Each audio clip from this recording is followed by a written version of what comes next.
Good morning, good afternoon, good evening, wherever you are in the world.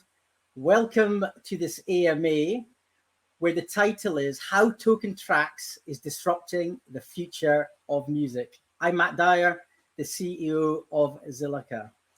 I think everyone can agree that music plays a massive part in everyone's lives. From when you're happy, when you're a bit downbeat, you've always got that song that you go to that creates those emotions that takes you to that happy place. But have you ever spent that time thinking about the artist who creates that song? It's all right for the mega stars who've got loads of followings. And if you look at Spotify, for example, I think on the Spotify platform, of the 8 million artists on that platform, only 0.2% of the artists earn over $50,000 or more, which I think we'll all agree is a really small subset in terms of people earning money and making a living out of the passion that they have. So that's why I'm really excited to have Tim on this AMA. Tim works for TokenTraxx, and they are, I wouldn't say disrupting, but they're revolutionizing and contributing to the creator economy. And I'm really excited to hear what Tim has to say today. Mr. Tim Gentry, how the devil are you? Hey Matt, great to see you, my friend. It's great to see you. It's great to see you got those building blocks behind you, and that's why we like people building on Zilliqa. It's all about the building. It is all about yeah. So for everyone watching today or going to be playing back this video, can you let everyone know who you are and give a little bit about the background of yourself? Yeah, sure. So my name's Tim Gentry. I'm privileged to be the CEO of TokenTraxx, which we'll tell you a bit more about today. Just as a little intro to myself, I've been in media and technology from the mid-90s. I spent a long while in the news industry with The Guardian, and I think there I developed a passion for how digital transformation can affect creative industries and how to invent new commercial models driven by digital transformation. And obviously that was Web 1 and Web 2, excuse my phone. That was Web 1 and Web 2, and now it's really exciting to be doing that. Have I gone? No, I was saying, was that Elton John putting in a call? Or? That was Web 1 and Web 2 in news, and I had spent some more time in TV, looking at how connected TV was disrupting TV, and then ran consultancies, really helping all sorts of media businesses work out how to navigate digital disruption. And music's been a long time passion of mine. I've been DJing since I was 15. I'm not quite as high profile as some of the other guys on the team, but it's a passion. I've got a massive record collection. I love music, so to be able to combine a passion with a personal passion with a professional passion was just a great opportunity for me. Yeah, and I think back in the day when we first connected and started kind of forming this partnership, I think a big component of that interaction was really about, I guess, the background and the pedigree of the people involved in the project. I think we're noticing that, and it's critically important, I think, as we try and as this space starts to mature, that it's critical that people understand a specific domain rather than coming at it from a blockchain-centric perspective. I guess you understand the problem statement.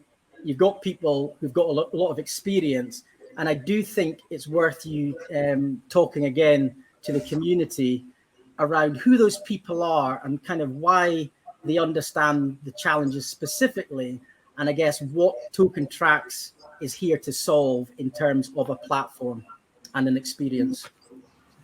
Yeah, sure. So I think, just to introduce my colleagues, first of all, my co-founders, privileged to work with an amazing group of people. And I think, the more that our Web3 transformation all sorts of sectors rolls on. I think having people with really established credibility and expertise, it becomes more and more important. I think that only gets more important in the wake of recent months, actually, that we're building businesses here, and it's important to have people that can execute and know what they're doing when it comes to building businesses, and also people that have subject matter expertise, that understand the communities that they're trying to solve problems for. So we've got a great combination of skill sets across the founding team. We've got 2 people from the music industry, who are Tommy Danvers, who's multi-platinum award-winning producer. He's worked with all sorts of people from Kanye to Kylie, big long list of amazing names that he's worked with, in all sorts of capacities as musician, producer, and DJ. And so he understands the music industry sort of end to end, and he can put himself in anyone's shoes, really, whatever part of the music industry they're coming from. He's able to connect with them, empathize with them, and he is just a creative genius as well. He's the guy that you go to with one good idea, and he comes back to you with 100 more. And if I remember correctly, he was the DJ getting most people up dancing at the Metapolis event in Miami earlier on this year, if I remember correctly. He did, yeah. He did an amazing job of that. So yeah, Tommy was one of the original resident DJs at the legendary nightclub Ministry of Sound, and so yeah, and those skills are still very much in play. And then also from the music side, we have Miles Leonard.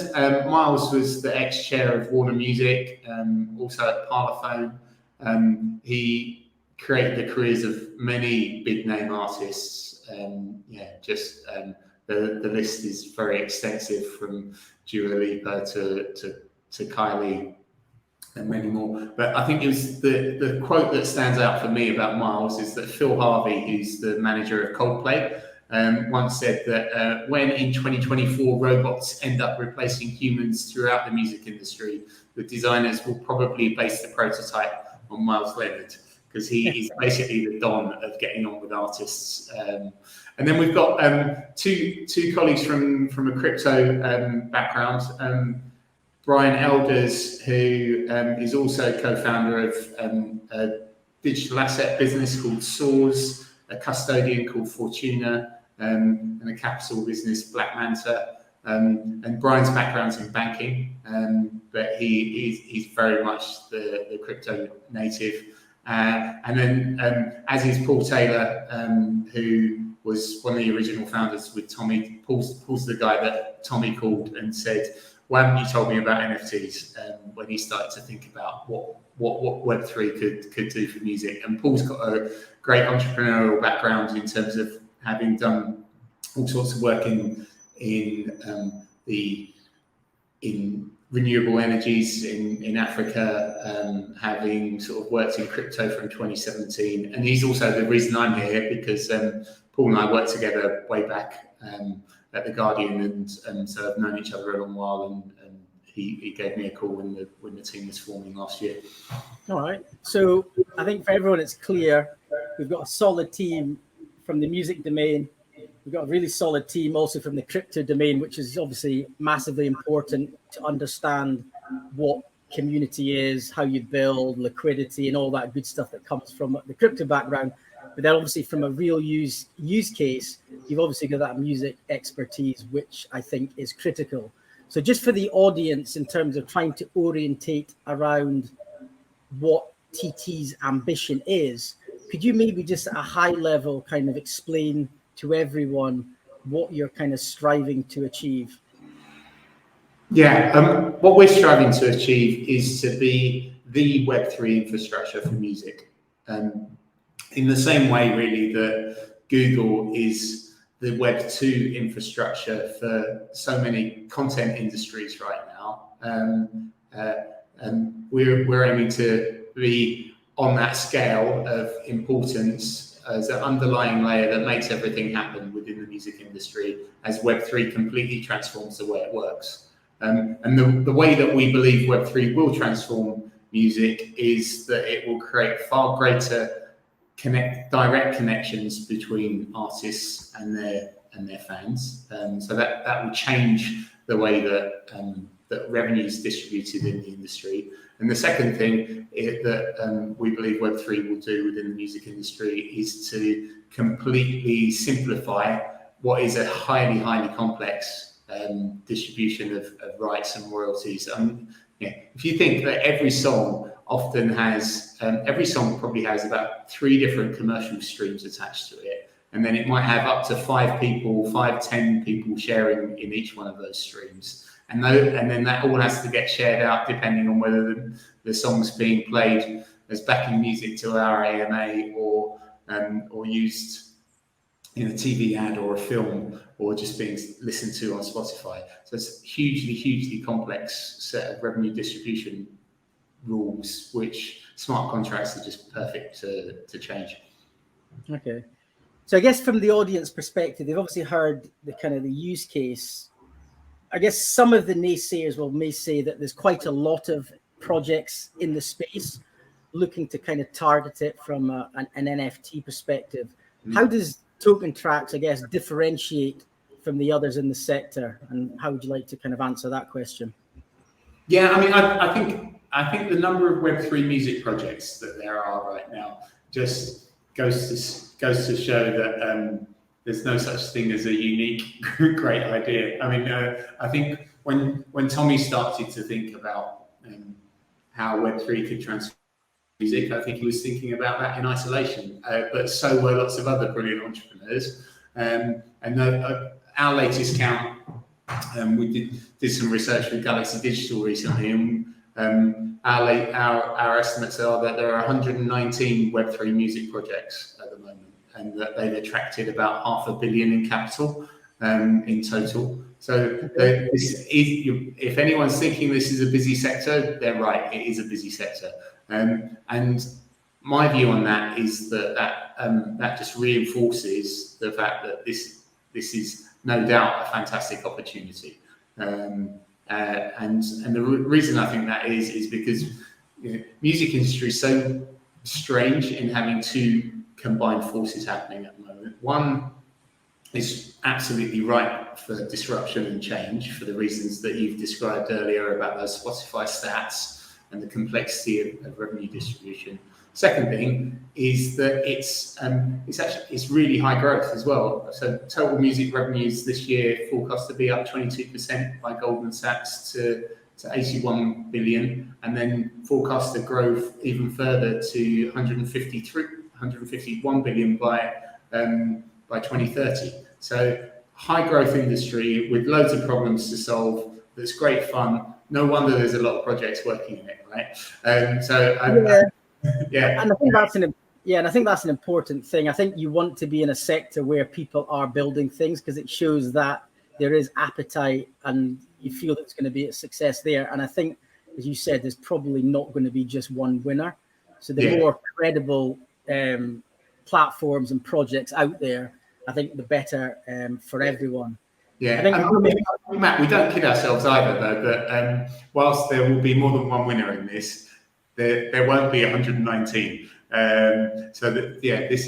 This is definitely a race to differentiate, to do things differently, and to execute better than others. And the way that TokenTraxx sort of sees itself as in a space of our own is to be focused on providing basically the tools, the technology tools, and the know-how for music communities to build their Web3 businesses. So yes, we have an NFT marketplace, but that's not what we do in isolation. We have advisory services. We provide the technology that underpins the marketplace for music communities to use in their environments. And we believe that brings speed of scale. So one of our proof of concept partners on that white label deployment has an audience that's 10 times bigger than OpenSea. Can get really fast. Not yet. Let's do another one next month. Hopefully I can name them then. But they are so cool as well. They're such an amazing music community. Really looking forward to being able to say who they are. and so there's that aspect which creates real scale, and then there's also the network effect of just having the same technology layer supporting all sorts of music communities means that being a member in one community can also give you benefits in being a member in another. Just in the same way that being a member with British Airways can give you benefits when you're flying American Airlines. You might like to listen to Open Lab for your underground electronic dance music from Ibiza, and then Kerrang for your heavy metal rock. If you cross both of those tastes, and so you can accrue benefits in both those areas. I thought you were going to go down the Brexit route there, Tim, but I'm glad you didn't use that analogy. So I think we've both touched on the Spotify position as well. Obviously, they are I guess you could argue, one of the market leaders in the space in terms of having artists having that kind of growth. How do you, I guess, position yourself or compete against the likes of Spotify, which I'm sure is a question a lot of the people are kind of wanting answered on the bridge today? Yeah, sure. I mean, I think it's one of those obvious things, isn't it? Or okay, Spotify are the leader in Web2 music without a doubt, right? They've completely transformed the way that music works. I remember meeting Daniel Ek way early in the journey when Spotify was something that no one had ever heard of, and kudos to him for building an amazing business. What we don't see TokenTraxx is really in competition with Spotify whatsoever. Streaming services are absolutely brilliant places to discover and listen to music, and they don't need a huge amount of change. What they're not, though, is a place for artists to build engagement with their community or monetize that relationship. So if you're an artist streaming on Spotify, you might know that you've got 304,692 monthly listeners, but you don't know who they are. You don't have any opportunity to build a relationship with them, and you don't have any opportunity to transact with them. And so what we're building is new ways for artists to transact, and also listeners can't collect anything. Real fans love to collect memorabilia from their artists, that's as true today when it's mainly driven by live events and merchandise as it was when I was spending ridiculous amounts of money on vinyl, which I still do. I had to walk away from a record store at Broadway Market at the weekend because I got halfway through the first crate and I'd already spent everything I had. A lot of money. But hopefully you're still buying NFTs as well. Of course. So I guess the question that everyone's wanting to understand, and I guess for the Zilliqa community, or potentially people you've brought from other communities to Zilliqa, could you maybe just articulate to the audience why you've chosen to build also on Zilliqa? It'd be good to understand the motives there.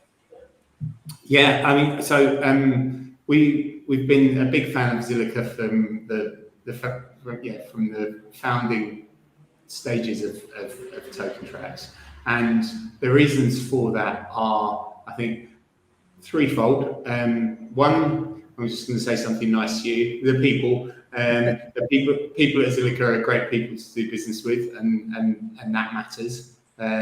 Two, the strategy. There's a sort of long-term strategic alignment around building bigger, better creative industries. Obviously, we're focused on music, but Zil have quite a lot of interesting work going on around the gaming ecosystem, for example, or via some of their other sister companies like Metapolis into luxury and fashion. And then last but by no means least, of course, the technology. There are sort of three things that are important in delivering great tech for music. Two are obvious: speed and scale. One needs that speed, scale, and the robustness that comes with the Zilliqa's approach and sharding technology. And then also the environmental impacts. The environmental impacts are a massive issue within the music industry. It's often the first, oh yeah, but what about that you hear from an artist when you're talking to them about Web3 opportunities, and Zilliqa's approach to tech just makes that go away. Yeah, so I guess just on that as well, there's some people obviously challenging a little bit, asking the questions, what's Zilliqa doing from a multi-chain perspective? We've obviously got EVM. We're in testnet at the moment. I think Q1, we will be announcing some stuff, but looking to get EVM out in Q1 next year. So obviously we've been keeping quite quiet about that in the background.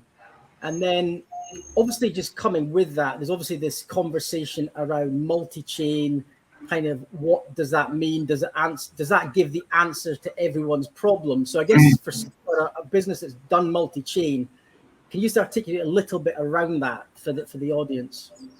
Yeah, so I mean, in some ways, as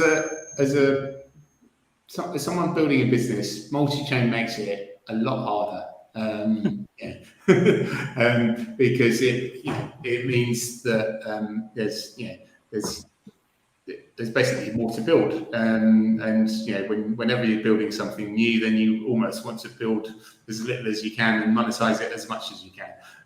So building across multi-chains is definitely difficult, but we think is really important because there are the work that Zilliqa are doing, which we're really excited about in the gaming ecosystem, for example, just isn't happening on other chains. And so, Zilliqa is strategically important because the Zilliqa community and your gaming partnerships, as just one example, open up whole new use cases for music and NFTs and Web3 music. So there's a bunch of commercial opportunity. It's almost like each chain is a part of the world, and you want to be doing business with the whole world. And so that's why multi-chain is important to us, because different chains have different strengths, and we don't want to if we want to be the Web3 infrastructure for music, we can't just operate in one space. We have to bring them all together. Yeah, and I think that's important because obviously EVM, from our perspective, I guess building our lending and borrowing applications we've got in the background as well.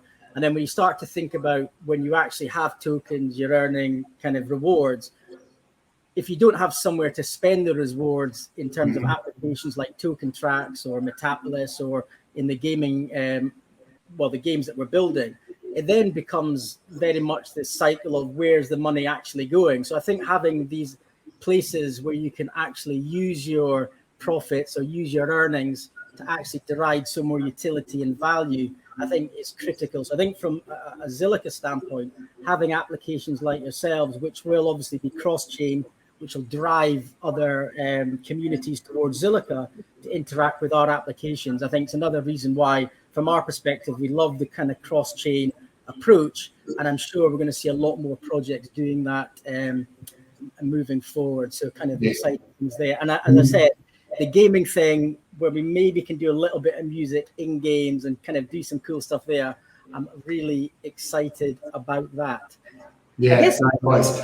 Yeah, I mean, I think whilst we're on this as well, I do want to sort of thank you and the tech team for all the work that's gone on to create EVM compatibility, because I think that's been the key that has really unlocked the TokenTraxx Zilliqa roadmap, which I think there's a blog post out about, so we can, if anyone's interested in that in detail, then do look up the blog post that we did an interview to get with on that.